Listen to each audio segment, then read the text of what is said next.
fifaliana sy ampitiavana indray no ny fandarana meteo tokantranonao amin'ny tsialaty manolotra ny arahaba tompo kilasy tompovavy dia malefaka ny tsioka ary tsy motsinanana amin'izao fotoana izao ary tsy maro toerana izany indraindray izany hoe maina ny andro amin'ny ankapobeny eto Madagascar.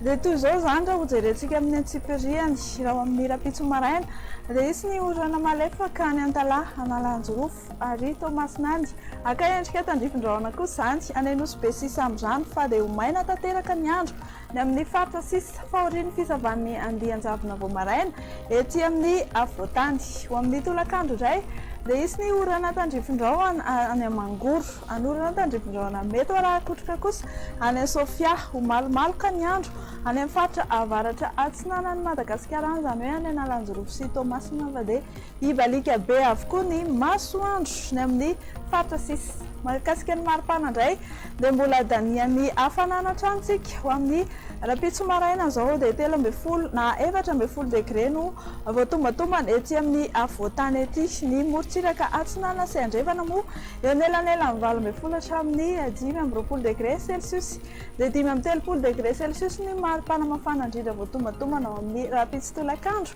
izay hitantsika any amin'ny Antsohisy Maevatanana ary ny manodidina azy iny. Dia fampahafantarana fohy raha ampita ranomasina ianareo dia anoram-baratra ho amin'ny rapitso any Nairobi, anorana tandrifin-drahona kosa any amin'ny Lancy Johannesburg, andrahoana ny andro any Paris fa ifandimby eo andrahoana sy masoandro any amin'ny faritry